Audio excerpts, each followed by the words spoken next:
تم آؤ گے نہیں؟ اس کے لیے لہجے کی سرد مہری میرین نے محسوس کر لی تھی، اس لیے مایوسی سے بولی، نہیں۔ اسے اپنا سابقہ انداز روکھا رکھا، میں بہت بزی ہوں۔ میں نے تمہارا میچ دیکھا تھا اور پتہ ہے مجھے کیا یاد آ گیا تھا؟ وہ بہت آہستہ آہستہ بول رہی تھی۔ وہ شب و روز جو ہم نے میلبورن میں گزارے تھے جب تم اسٹیو فشر سے کرکٹ سیکھا کرتے تھے۔ ریان خاموش ہو گیا، اس کے پاس کہنے کو کچھ بھی نہ تھا۔ کسی گہری سوچ میں گم اس نے فون رکھ دیا تھا۔ اس نے ڈیفینس میں بنگلہ لے لیا اور ایک طرح سے لاہور میں سیٹ ہو گیا۔ اگر کیمپ نہ لگا ہوتا یا کوئی میچ نہ ہوتا تو وہ کراچی آ جاتا اور گھر والوں کے ساتھ وقت گزارنے کی بھرپور کوشش کرتا۔ میڈیا کو وہ پسند آیا تھا۔ پہلے ہی ٹورنامنٹ کے بعد 2-4 اردو اخبارات، ایک سنڈے میگزین، 2 انگریزی نیوز پیپرز اور ٹی وی چینلز کو انٹرویو دے چکا تھا۔ شہرت اور گلیمرس دور سے ہی اچھے لگتے تھے۔ اسے اب احساس ہوا تھا کہ شہرت کتنا بڑا عذاب ہے۔ اس کی پرائیویسی 99% ختم ہو گئی تھی۔ وہ آزادی سے بازاروں میں گھوم پھر نہیں سکتا تھا کیونکہ 10 منٹ بعد ہی ایک جھمکٹا لگ جاتا تھا۔ ٹھیک 2.5 ہفتے بعد 3 ہفتے ریسٹ کر کے ٹیم ساؤتھ افریقہ کے دورے پر روانہ ہو گئی۔ ٹیسٹ سیریز تو برابر چلے گئی 1-1 سے، کیونکہ آخری ٹیسٹ میچ ڈرا ہو گیا تھا۔ البتہ ون ڈے سیریز اس وقت ایک سنسنی خیز موڑ اختیار کر گئی تھی جب پہلے 2 میچز پاکستان، ایک میچ بارش کے باعث ملتوی، جبکہ 2 میچز ساؤتھ افریقہ جیت چکا تھا اور یہ آخری اور فیصلہ کن میچ پورٹ میں کھیلا جانا تھا اور اسی میچ میں 2-2 سے برابر 6 میچز کی سیریز کا حتمی نتیجہ ہونا تھا۔ پورٹ میں نعیم نے ٹاس ہارنے کے بعد فیلڈنگ کی، جو کہ ساؤتھ افریقن کپتان اسمتھ کا فیصلہ تھا۔ اسمتھ کی ان دنوں ریڈیو کی کسی اناؤنسر کے ساتھ افیئر کی خبریں اخبارات کی زینت بنی ہوئی تھی، جبکہ وہ مسلسل اپنی بہن ثابت کرنے پر تلا ہوا تھا۔ آرم اسمتھ، جو کہ دنیا کا نوجوان ترین کپتان تھا اور جب خود کو 25 سالہ بتاتا تھا تو مخاطب دل میں جھوٹا ضرور کہتا تھا، نے سنچری اسکور کر کے پاکستان کی فتح کے خواب کی تعبیر کو مزید دھندلا دیا۔ پورٹ الزبتھ میں جب پاکستانی ٹیم 332 رن کے ٹارگٹ کو عبور کرنے میدان میں آئی تو پہلے ہی اوور میں 2 کھلاڑی بغیر کوئی رن بنائے پولین کی جانب واپس لوٹ گئے تو پاکستانی ٹیم مشکلات سے دوچار ہو گئی۔ ریان حیدر کوئی اچھے بلے باز نہ تھا، مشکل حالات کی وجہ سے اسے 9ویں نمبر پر بھیج دیا گیا۔ جب وہ وکٹ پر کھیلنے آیا 92 گیندوں پر 170 رنز درکار تھے، جو بظاہر ناممکن لگ رہا تھا۔ اسپنر گیند کو زبردست طریقے سے اسپن کر رہا تھا۔ ریان کی سمجھ میں نہیں آیا کہ وہ کیسے کھیلے۔ جب وہ مسلسل گیندیں چھوڑتا گیا تو اسپنر نے جھنجھلا کر اسے دیکھا، مار بھی صحیح، اس نے افریقی زبان میں ریان کو کہا، جو اس کے پلے نہیں پڑا۔ وکٹ اتنی زبردست بالنگ کر رہا تھا کہ ریان کے لیے گیند کو ہٹ لگانا بے حد مشکل تھا۔ کرکٹ میں بلے باز کو ہمیشہ ایک بات سکھائی جاتی ہے، اگر بالر بہت اچھی گیندیں کر رہا ہو تو اس کو گالیاں دو۔ ریان نے بھی وہی کیا اور کچھ غصے میں آ کر وکٹر نے اگلی گیند اتنی شارٹ کرائی کہ اس کو موقع مل گیا، اس نے چوکا لگا دیا۔ ریان نے وکٹر کو کوئی گالی نہیں دی تھی، اس نے صرف اتنا کہا تھا، بیٹا گھر جا، امی بلا رہی ہیں، ٹائم ہو گیا اور پھر تمہیں برتن بھی دھونے ہیں۔ اس نے کچھ غصے سے ریان کو گھورا تھا، دھلائی تو ابھی میں تمہاری کروں گا پاکی۔ ریان کا خون کھول اٹھا مگر وہ مسکرا کر آگے بڑھا، وکٹر کا شانہ تھپتھپاتا اور بولا، اٹھ جاؤ، جاگ جاؤ، خواب دیکھنا اچھی بات ہے مگر اتنی اچھی بھی نہیں۔ اور اس چیز نے وکٹر کو اتنا اشتعال دلایا کہ وہ اپنی لائن اور لینتھ کھو بیٹھا۔ وکٹر تو ریان کی دھلائی نہ کر سکا، البتہ ریان حیدر نے اگلے آدھے گھنٹے میں ساؤتھ افریقن بالرز کو بری طرح دھویا۔ اس وقت وہ 329 فار 9 تھے، جب 5 گیندوں پر 4 رنز بنانے تھے۔ وہ سنچری کر چکا تھا اور اب مطمئن ہو کر شاٹ کھیلنے کی کوشش میں آؤٹ ہو گیا اور یوں پاکستان وہ میچ 3 رنز سے ہار گیا۔ اس کو کہتے ہیں cricket by chance. Rayan Haider بلے اور گیند کی دنیا میں اپنا جادو جگاتا رہا۔ پی سی بی کے گریڈ بی کے کھلاڑیوں میں اس کا شمار ہونے لگا۔ وہ لگاتار کھیلتا رہا، انجریز آتی رہیں، فٹ اور انفیکٹ ہوتا رہا۔ اس کھیل میں ایک نشہ سرور، پیسہ، شہرت، عزت، محبت ملتی رہتی۔ وہ کھیلتا رہتا۔ میرین کی شادی ہو گئی، اینجلینا نے دھڑا دھڑ موویز سائن کرنا شروع کر دیں اور ریان نے اس سے کوئی رابطہ نہ تھا۔ مذہب، معاشرہ اور رسم و رواج کا فرق اور تفاوت کتنی حیثیت رکھتا تھا۔ ڈینیل نے ریئل میڈرڈ کے کوچ کی بیٹی سے شادی کر کے فٹ بال میں اپنے لیے راہیں کھول لیں۔ وہ جرمن ٹیم کے لیے منتخب ہونے کے ساتھ ساتھ رائل میڈرڈ کے لیے کھیلنے لگا۔ اس کے لہجے میں فخر، تمکنت، غرور اور بڑائی جھلکنے لگی۔ ریان کو ڈینی اور اینجلینا میں کوئی خاص فرق نہیں نظر آتا تھا۔ وہ دونوں پیسے کے پیچھے بھاگ رہے تھے۔ وہ جب بھی ان کے متعلق سوچتا تو اسے بے پناہ ڈپریشن محسوس ہوتا۔ کرکٹ میں پہلا برس آپ کا ہوتا ہے اور کیریئر کے اگلے تمام برس کرکٹ کے ہوتے ہیں۔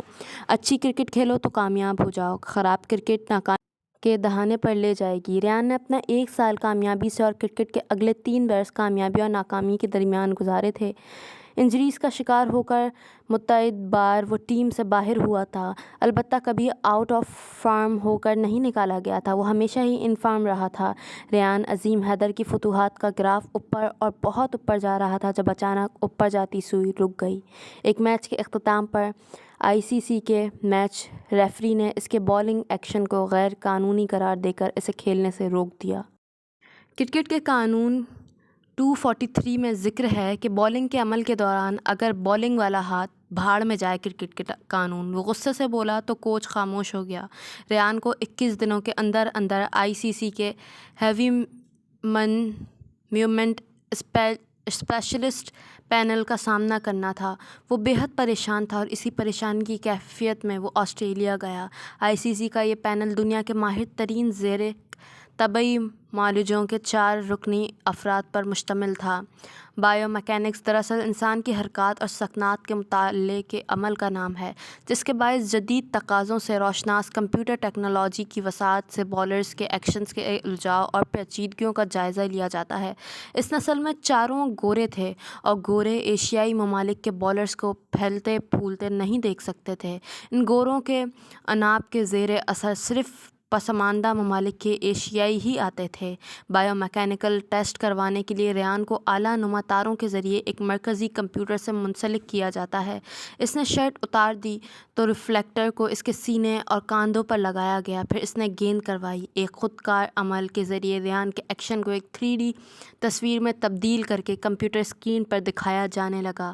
ماہرین اس تصویر کو متفرق ٹکڑوں میں الگ الگ کر کے ہاتھ سے گیند کے نکلتے وقت کے عمل کو دیکھنے لگے اور اس طرح ان کو دوران بالنگ ایکشن کا زاویہ سمجھ میں آیا۔ اس مہنگے ترین ٹیسٹ پر خرچ آنے والی تمام رقم اسی پینل کی جانب سے ادا کی گئی۔ اس کی رپورٹس آنے میں کچھ وقت لگا اور پھر ٹھیک 2 ہفتے بعد پینل کی رپورٹ آ گئی۔ پروفیسر ایلٹ نے اس میں جو لکھا، اس کا مفہوم یہ تھا: ایسا لگ رہا ہے کہ ان کا ہاتھ مروجہ ایکشن کی حد سے نکل رہا ہے۔ وہ غالباً گیندوں کو 15 ڈگری کے زاویے سے زیادہ خم دیتے ہیں۔ اس پر 1 سال کی پابندی لگا دی گئی۔ اس کے پاس اپیل کرنے کے لیے 14 دن کا وقت تھا۔ ICC بالنگ ریویو گروپ کے پاس درخواست پیش کر دی: مما، اس نے رانیا کو فون کیا تھا، وہ ان دنوں لاہور میں تھا۔ میرے لیے دعا کیجیے گا۔ اگر یہ پابندی برقرار رہی تو میں شاید کرکٹ ہی چھوڑ دوں۔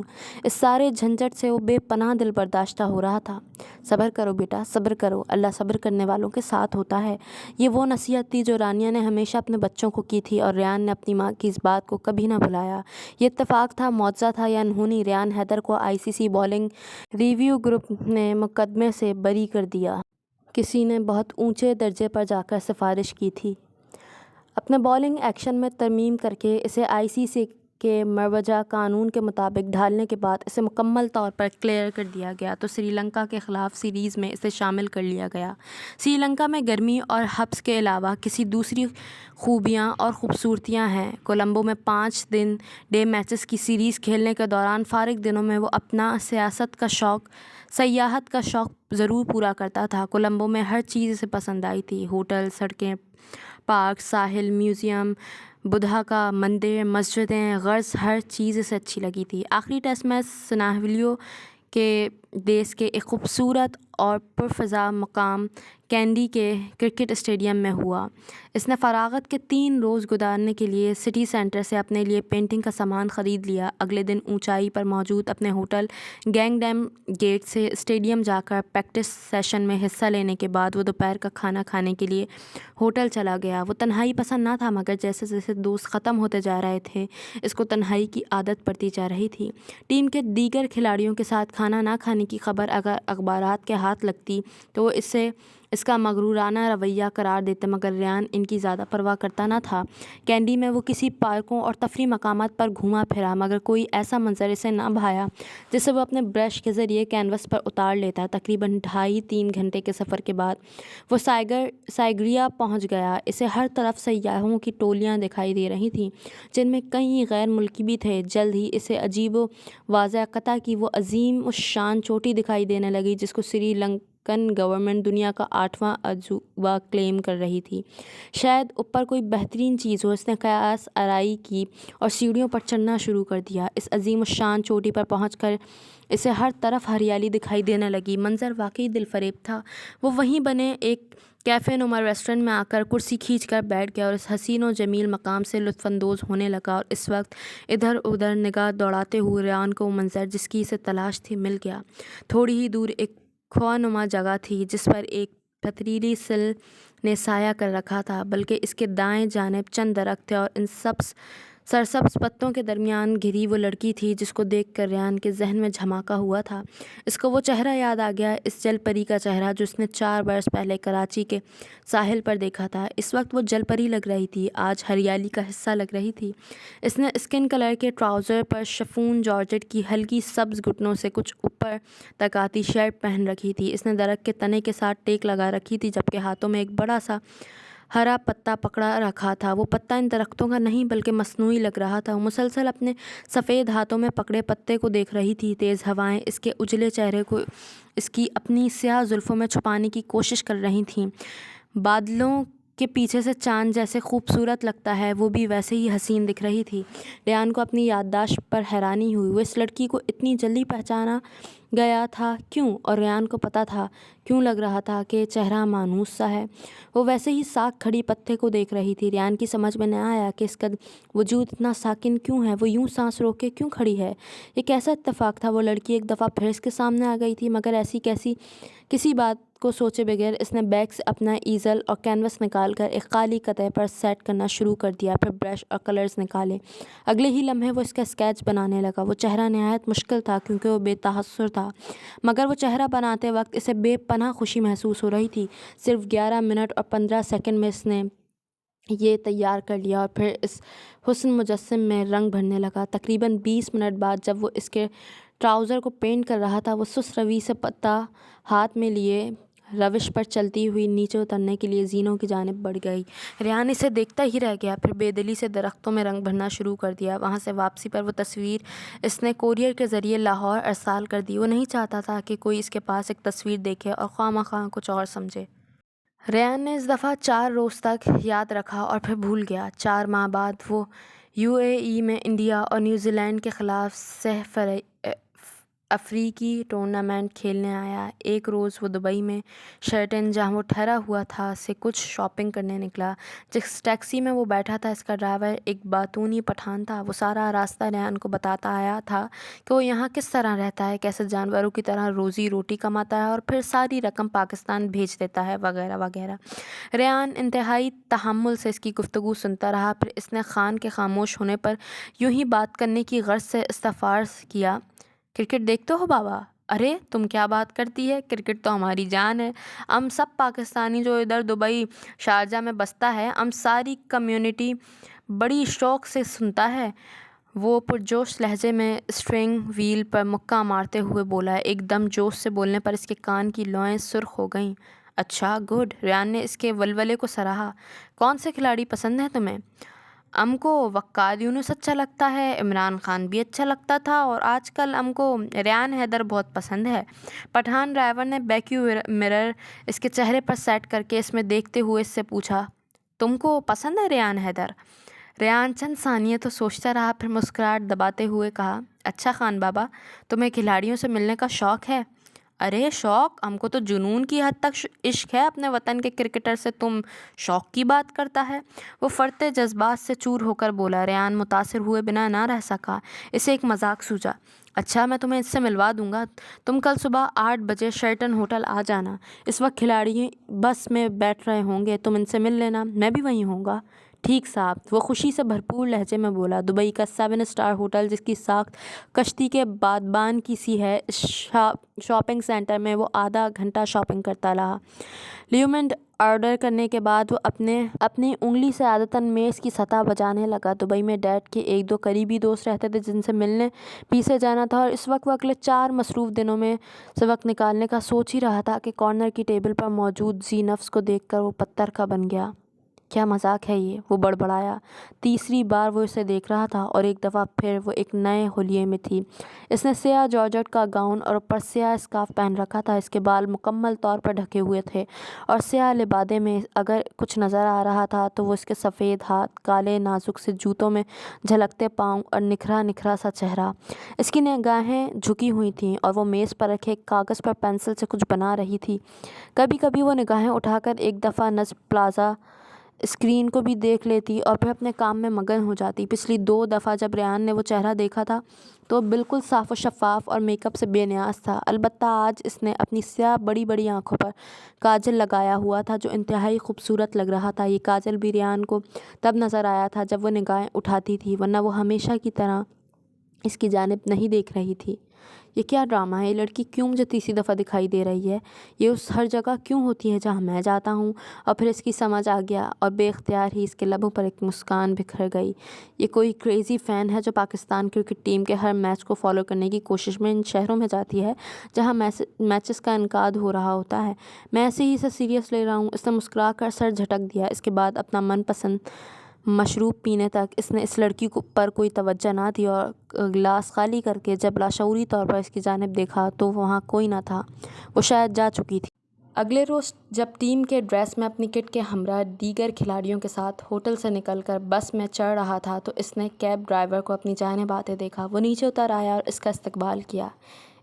تم نے کیوں کرکٹ والے کپڑے پہن رکھے ہیں؟ وہ پٹھان حیرت سے اس کی طرف دیکھ کر بولا۔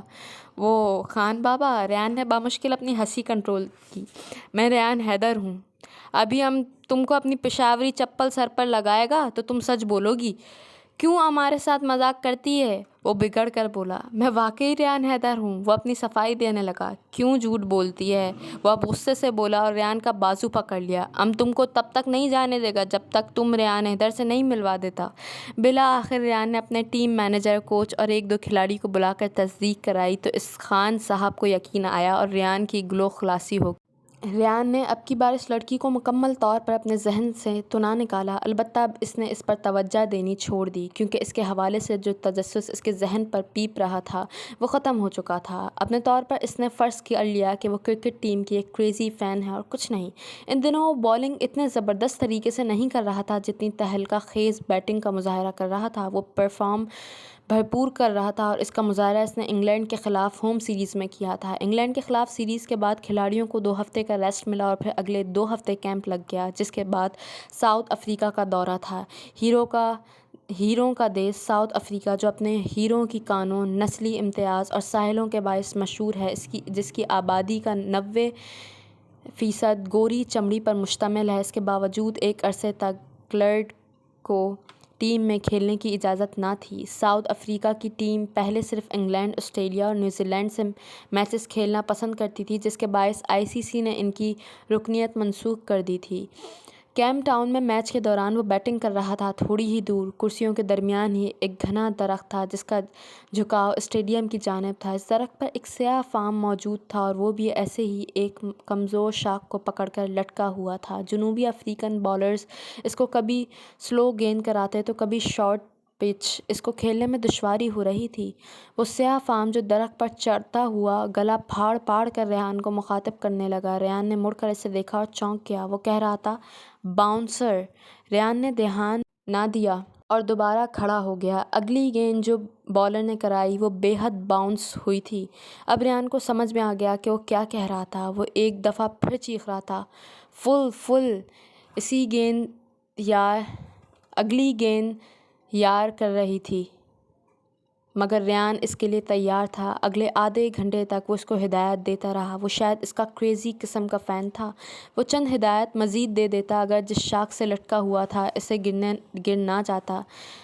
منتظم مین ویسے ہی اسے کافی دیر سے نیچے آنے کو کہہ رہے تھے، اس لیے جیسے ہی وہ گرا عملے نے فوراً اس کے بے ہوش وجود کو اٹھا کر ایمبولینس میں ڈالا اور اسپتال لے گیا۔ میچ کے بعد ریان اس سے ملنے گیا۔ ڈاکٹرز نے بتایا کہ اسے 4 گھنٹے بعد ہوش آیا تھا اور ہوش و حواس کی دنیا میں لوٹتے ہی بجائے اپنی حالت و کیفیت کے متعلق دریافت کرنے جو پہلا سوال اس کے لبوں سے نکلا تھا وہ یہ تھا، میرا دوست کہاں ہے؟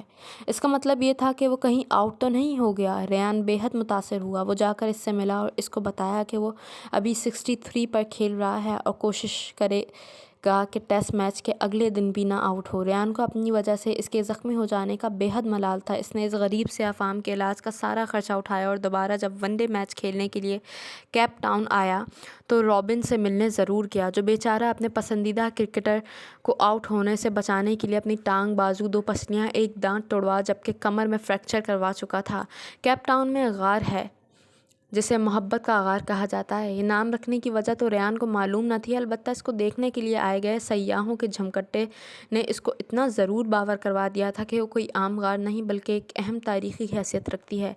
جس وقت وہ باقی کھلاڑیوں کے ہمراہ اس تنگ دہانے والے غار کو دیکھنے گیا، اس وقت ان کے ساتھ ایک مقامی گائیڈ بھی تھا۔ اس دوران ریان کو جھٹکا لگا جب اس نے ایک سنگی بینچ پر بیٹھی اس لڑکی کو دیکھا جس کو اس نے اس سال میں 2 مرتبہ اور 4 برس پہلے ایک دفعہ دیکھا تھا۔ وہ آج پھر وہاں بیٹھی تھی، ہمیشہ کی طرح ساخت۔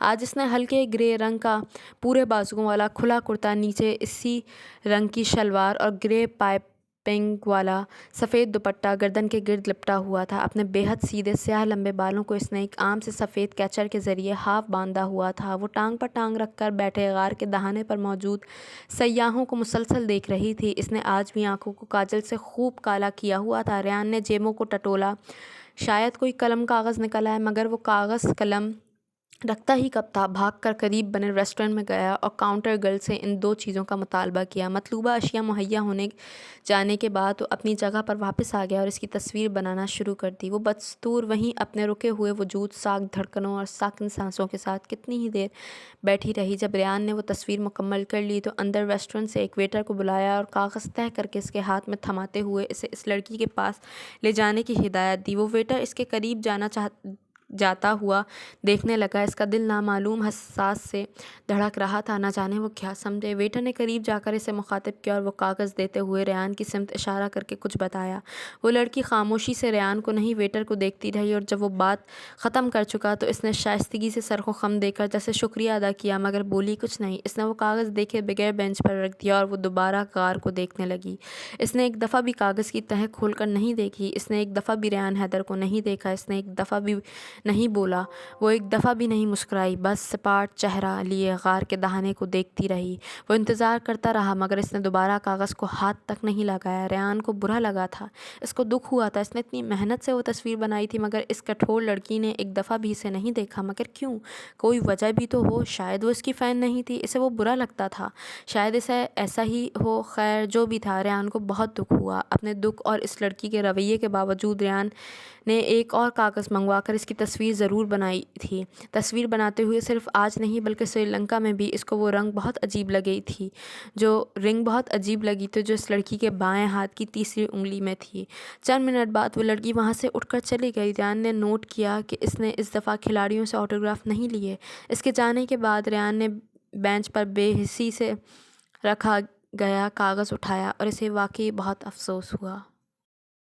میرین نے 22 سال کی عمر میں شادی کی تھی اور 27 سال کی عمر میں اس کا بیٹا پیدا ہوا تھا۔ ریان کو اینجلینا اور ڈینیل نے چھوڑ دیا، البتہ اسے لگا وہ میرین سے اب ناراض نہیں رہ سکتا۔ ان دنوں کی بات اور تھی، دوستی اور کزن کے رشتے کے علاوہ ان کے ساتھ ریان کا کوئی قلبی تعلق استوار نہ تھا، مگر میرین وہ ایک اٹوٹ انگ تھی، وہ اس سے کتنا ناراض اور خفا رہ سکتا تھا۔ وہ اپنے ڈپلومیٹک شوہر جو کہ اب سفیر بن چکا تھا اس کے ساتھ اردن میں تھی اور وہیں اس کا بیٹا ہوا تھا۔ وہ ان دنوں ہوم سیریز کھیل رہا تھا مگر اس خبر کے ملنے اور اپنا ذہن بدل کر فیصلہ کرنے کے بعد اس نے اگلے 2 میچز کھیلنے سے معذرت کر لی اور امان آ گیا۔ وہ اس دنوں اسپتال میں تھی۔ ریان کو یہ تمام معلومات عنایا سے ملی۔ دروازہ ہلکا سا بجا کر وہ اسے دھکیل کر اندر داخل ہوا۔ اس کا جھٹکا لگا، بستر پر لیٹی لڑکی میرین نہیں تھی، وہ میرین ہو ہی نہیں سکتی تھی۔ آہٹ پر اس نے آنکھوں کے بند دریچے واہ کر کے حیرت و بے یقینی سے اپنی جانب دیکھتے ریان کو دیکھا اور دیکھتی ہی رہ گئی۔ وہ دونوں اس وقت حیرت سے ایک دوسرے کا چہرہ دیکھ رہے تھے، جس سے رابطہ کرنے کی اور بات کرنے کی کوشش میرین نے پچھلے 5 سالوں میں بیشتر دفعہ کی تھی۔ وہ آج بن بلائے اس کے سامنے کھڑا تھا۔ میرین کو یقین نہیں آ رہا تھا، جس طرح تازہ اور شگفتہ چہرے اور مسکراتی آنکھوں والی لڑکی سے وہ ملنے آ رہا تھا، اس کی جگہ سوکھی ہوئی جلد، کملائی ہوئی رنگت اور ہڈیوں کا ڈھانچہ ہوئی لڑکی کو دیکھ کر ریان کو اپنی بصارت پر یقین نہیں آ رہا تھا۔ رونی بامشکل اس کے ربوں سے نکلا۔ اس نے بے اختیار اٹھ کر بیٹھنے کی کوشش کی، مگر ریان نے اس کے ہاتھ کے اشارے سے روک دیا۔ کب آئے رونی؟ بیٹھو۔ وہ مسلسل اس کے چہرے کو دیکھ رہی تھی۔ ابھی، مختصر کہتا ہوا ریان اس کے پاس بیڈ پر بیٹھ گیا۔ میرا بیٹا دیکھا ہے؟ میرین نے پوچھا۔ ریان کچھ فاصلے پر کاٹ میں لیٹے بچے کو دیکھنے کے بجائے اس کا چہرہ ہی تکتا رہا۔ ایسے کیوں دیکھ رہے ہو؟ اس کو یوں اپنی طرف دیکھتا پا کر میرین نے آہستگی سے پوچھا۔ تمہیں کیا ہو گیا ہے این؟ پہلے میرا نام کم بگاڑا ہے؟ جو آپ مزید چھوٹا کر رہے ہو؟ وہ پھیکی سی ہنسی ہنس کر اس کی بات کو یکسر نظر انداز کر گئی۔ تمہیں کیا ہو گیا ہے؟ وہ دکھی ہو کر بولا۔ تم ایسی تو نہیں تھی، تم کیوں اتنی کمزور ہو گئی ہو؟ کیوں تمہاری آنکھوں تلے ہلکے پڑ گئے ہیں؟ چہرہ بھی کیسے زرد ہو رہا ہے؟ تمہیں کوئی بیماری تو نہیں ہے؟ ایک دم پریشان ہو کر ریان نے پوچھا۔ ٹھیک ہوں، بس اکیلی ہو گئی ہوں، وہ کچھ جتا کر بولی۔ کیوں؟ تمہارا ہسبینڈ؟ میرین نے جواب دینے کے بجائے چہرہ جھکا لیا۔ وہ کیا کرتا ہے؟ وہ کچھ چونک کر اس نے پوچھا۔ ایمبیسڈر ہے۔ میرا مطلب ہے وہ تمہارا خیال نہیں رکھتا؟ خیال؟ میرین نے کھوئے ہوئے لہجے میں کہا۔ ہاں، رکھتا ہے۔ تم بولتی تھی، ہنستی تھی، گاتی تھی، لوگوں کو لاجواب کر دیتی تھی، ایسے بستر سے تو نہ لگ کر رہ جاتی تھی۔ ریان، میں نے اس پہلو پر بہت سوچا۔ میری سمجھ میں آ گیا کہ جو لوگ دوسروں کو لاجواب کرنے کا فن جانتے ہیں، وہ خود ایک دن بہت بری طرح بے بس ہو جاتے ہیں۔ مگر تمہیں یوں لگتا ہے کہ بے بس کر دیا گیا ہے؟ کس نے کرنا ہے مجھے بے بس خدا کے علاوہ؟ وہ پھیکی مسکراہٹ سے بولی۔ تمہارے شوہر نے، اور کس نے؟ اس کا ذکر کرتے ہوئے ریان کے منہ میں کڑواہٹ گھل گئی۔ ایسے مت کہو ریان، وہ جیسا بھی ہے میرا شوہر ہے۔ میں اس سے اتنی محبت کرتی ہوں جس کا تم تصور بھی نہیں کر سکتے۔ باقی لوگ نہیں آئے؟ ریان کا اشارہ اینجلینا اور ڈینیل کی جانب تھا۔ میرین نے ایک سرد آہ بھری اور بولی۔ وہ مجھ سے ملتے ہی کب ہیں؟ وہ بڑے اسٹار بن چکے ہیں۔ تم دیکھتی ہو اینجلینا کی موویز؟ اس کا نام لیتے ہوئے ریان کی آواز میں لا تعلق کی تھی۔ نہیں، مجھے وہ تماشے نہیں پسند جو میری سابقہ دوست لگاتی ہے۔ ڈینی کے میچز تو دیکھے ہوں گے؟ اس نے کوریدا۔ ہاں، اس نے ٹیم میں رسائی کوچ کی بیٹی سے شادی کر کے حاصل کی تھی۔ اب کوچ بدل گیا تو اس نے طلاق لے لی۔ مجھے بغیر میرٹ پر سفارشیوں کے میچز دیکھ کر کیا کرنا ہے؟ کیوں یہ لوگ اتنے مادہ پرست ہو گئے ہیں؟ دولت کے پیچھے بھاگنے والے۔ تمہیں یاد ہے ریان، بچپن میں انجلینا میرے حصے کا بھی کھا جایا کرتی تھی۔ اس کی بھوک اور لالچ کبھی ختم نہیں ہوگی، حوث ختم ہو ہی نہیں سکتی۔ سچ بتاؤں میرین، مجھے شرم آتی ہے کہ یہ لوگ کبھی ہمارے دوست تھے۔ میں بھی اسٹار ہوں اور مجھے کرکٹ سے ملنے والی پذیرائی پسند ہے، مگر کرکٹ مجھے جو دولت دے رہی ہے اس پر میں کبھی نہیں سوچتا۔ پتہ ہی نہیں لوگ کیوں دولت کے پیچھے بھاگتے ہیں۔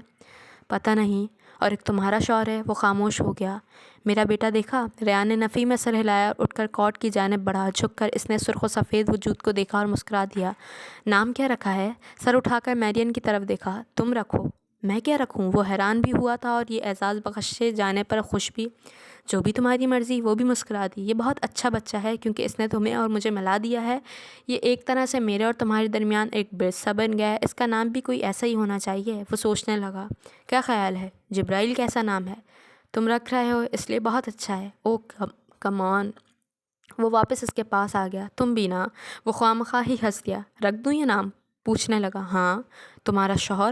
وہ تذبذب سے بولا۔ اس کی پرواہ مت کرو، میں اسے تمہارے متعلق نہیں بتاؤں گی۔ یہ کہہ کر یہ نام بتاؤں گی کہ میں نے رکھا ہے۔ وہ مجھے جانتا ہے؟ ہاں، اور تمہیں پسند بھی نہیں کرتا، مگر میں نے کہا نا کہ تم اس کی پرواہ ہی نہ کرو، میرین نے پر اعتماد لہجے میں کہا۔ ریان پوچھنا چاہتا تھا کہ وہ کیوں مجھے پسند نہیں کرتا، مگر کچھ سوچ کر اس نے ارادہ بدل دیا۔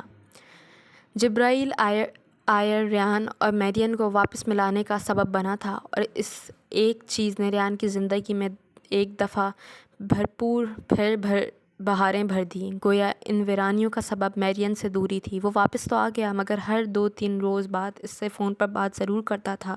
جو بات اسے کھلتی تھی وہ شیڈلر آئر کے ساتھ رویہ تھا۔ میرین اپنے شوہر کے بارے میں کوئی گلا شکوہ شکایت اس کے سامنے نہ کرتی تھی، مگر وہ جانتا تھا وہ صبر کر رہی ہے، برداشت کر رہی ہے، پہلے اپنے اور اپنے بیٹے کے لیے۔ اپنے بیٹے کو وہ کسی بروکن فیملی کا فرد نہیں بنانا چاہتی تھی۔ چلیں جی، آج کے لیے اتنا ہی۔ باقی کے ناول کے لیے تھوڑا سا انتظار کیجیے گا۔ جب تک کے لیے اپنا بہت خیال رکھیے گا۔ اللہ حافظ۔